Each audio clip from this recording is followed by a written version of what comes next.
ganin su abin su zai ce inna lillahi wa inna ilaihi raji'un. Kuma ka tausaya mana kawai, mun mana cikin kalubale.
For comments, I start with Honorable Gadi. I'm from Plateau State. Mr. Speaker, you will only understand the heaviness of the content of this motion if we are privileged to see the picture of what Boko Haram did to Giwa barracks and other attacks within military formations in Borno State. Mr. Speaker, the pictures I saw, I am scared. I am scared whether the safety of the Nigerian civilians within the Nigerian territorial land can be guaranteed. Mr. Speaker, we budgeted for money, arms and ammunitions, tanks numbering more than 40, including other platforms that belongs to the Nigerian military that is aimed at safeguarding our people have been taken away worth trillions of naira by Boko Haram. How can we guarantee the safety of the Nigerian people in the circumstance that the platform that are meant to protect these people have been taken away by the enemies of the people? Mr. Speaker, we have been doing our best under your leadership. The National Assembly have been speaking on issues of insecurity. But, Mr. Speaker, actions by departments of government must be taken. Mr. President must hold Nigerian military strategic commandants and other heads of security agencies accountable for negligence of their responsibility. In as much as we appreciate, Mr. Speaker, the security agencies for putting their life at the front line to protect Nigerians, to make sure Nigerians sleep, we must hold somebody accountable that taxpayers' money used to buy guns, used to buy other platform for Nigerian military to fight will be compromised and be donated like a form of free of charge to the enemies of this country. Mr. Speaker, this is unacceptable. I want to say again and again, Nigerians are being killed on daily basis from the north to the south, to the west, to the east, and we are here for Nigerians. Mr. Speaker, government must do the needful. The everyday resolution that we pass is not enough. Mr. Speaker, if it means facing agencies of government as a National Assembly to ensure that publicly we bring them to account for their responsibility and to account for their negligence of responsibility, we have to do that. Mr. Speaker, I will send you intelligence of the picture of the arms and ammunitions of the platforms that have been taken away by Boko Haram in Maiduguri. And when the leaders, when the governor is crying, other representatives of government are first to issue statement undermining the supremacy of the chief security officer of the state, who knows what is happening in his state, who is crying, and someone within the comfort of his zone will say that the governor is raising an unnecessary alarm, whereas Nigerians are killing. This is unacceptable. Mr. Speaker, we must stand up and find a way of bringing this issue of insecurity to order. Otherwise, you and I is not safe. No matter how Nigerians respect us, we are moving to a level that Nigerians will fight us the way they fight criminals and the way they fight Boko Haram. Until the right thing is done by us here, until we speak for the Nigerian people, until we draw line, until we tell government what we are supposed to tell government, and until government respond by action, not by media statement or press statement. Do not hope, Mr. Speaker, that any member of a National Assembly is safe to move, not by bandit, not by Boko Haram, by the people that elected you and I. Time will come, if action is not taken, that Nigerians will take their destinies in their own hands. Thank you, Mr. Speaker, for giving me the opportunity. All right, wonderful people. Welcome back to this wonderful channel where we bring you back-to-back update and information as it is hot. In case you have not joined our social media handle, what are you waiting for? Kindly go ahead and subscribe, like, comment, share, and also remember to on your notification button so that whenever our news is dropping, you go be the first to collect it. Let's go down to the news proper as it is hot. I know that you have patiently watched that video. The first one was the migration of northerners from their present location to another unknown location.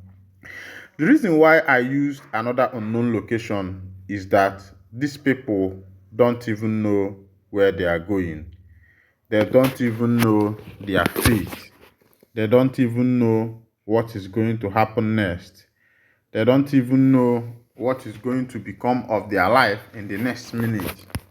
The reason is that the issue of insecurity, the issue of insurgency, the issue of government, living lackadaisical life, a government that does not pay attention to what is happening to their citizens, a government who rides on Prado Jeep, who fly on first-class jets, who fly on first-class flights, government who eat first-class food, who live first-class life, who have all kinds of allowances, and who do not understand the pain of the populace. A government who live flamboyant life, who ride on Lamborghini, who ride on all kinds of exotic cars, Bentley, Rolls Royce. A government who live in Aso Villa, government who live a flamboyant life, a life of affluence on the taxpayers' money. A government who used money that belonged to you and I, who used money that belongs to the citizens to send their family abroad. All these people you are seeing seated in this House of Assembly, almost all their family are living abroad, and they have diplomatic passport. And most of them, some of them every weekend are in overseas. Most of them only come back to Nigeria when they have sittings like this in the House of Assembly. And these people don't even care what becomes of you and I that are the common man. They don't even care what becomes of the common citizen out there. You heard what this man is saying, Honorable Yusuf Adamu Godi from Plateau State. What brought about his lament, what brought about his cry is that the government used the taxpayers' money, up to trillions of dollars, trillions of naira, to procure arsenal, to procure military equipment for the military. And after procuring this equipment, what happened next is that the BH boys invaded the military barracks and carted away this military equipment that were procured for the military. You can see what is happening in this country. If the BH boys can invade the military barracks and go and cut away equipment worth millions, there were a lot of arms and ammunition that were carted away from the barracks. And these people did this thing quietly and escaped. There was no shootout. There was no like any casualties and the rest of them. And these are the military who are supposed to protect the nation from external and internal insurrection. The military that is supposed to protect the nation from external and internal insurrection have not been able to do with issue of the BH boys. This thing has not even become a big internal insurrection. It's just the BH boys. That the government procured military equipment with the taxpayers' money. And after procuring this equipment, the BH boys invaded the military barracks, conquered the military barracks, conquered all the generals there, and carted away these arms and ammunition. And the question is, why was the reason of the procurement of these arms and ammunition in the first place? Is it not for the military to use it? And these arms and ammunition were procured, they were dumped, and the BH boys invaded the military barracks, carted away the arms and ammunition. Go over there in Plateau State, people are suffering. People are dying, not out of hunger, but out of invasion of the Fulani herders, invasion of the ISWAP. Now, another terror group has risen up. There is a new terror group in town as I am talking to you. There is a new terror group that have been invented recently in the northern part of Nigeria, and you can see the senators. You can see the house. You see them smiling. You see them laughing. As this man is raising points, as Honorable Yusuf Adamu Godi is raising points, raising heart cry of what he is foreseeing. And a lot of you people, you will be wondering why people have, the government have refused to release Mazen Nnamdi Kanu from the DSS detention. And you also be wondering why Mazen Nnamdi Kanu has been so much tackled, more than other political activists. Whatever Nnamdi Kanu said is not what has been said before. It has been said by people like El Zazaki. It has been said by people like Sunday Igboho. It has been said by other political activists in this nation. Why is Mazen Nnamdi Kanu's own different? Number one is because he is an Igbo man. And number one is because his political activism is not based on biased motive. It's not based on personal aggrandizement. It is not based on personal gain, but it is purely based on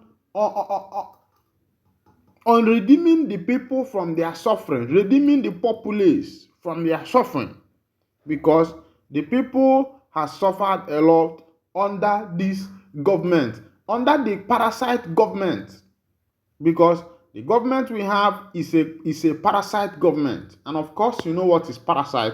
Parasite is a kind of a microorganism that feeds from the host without adding anything to the host.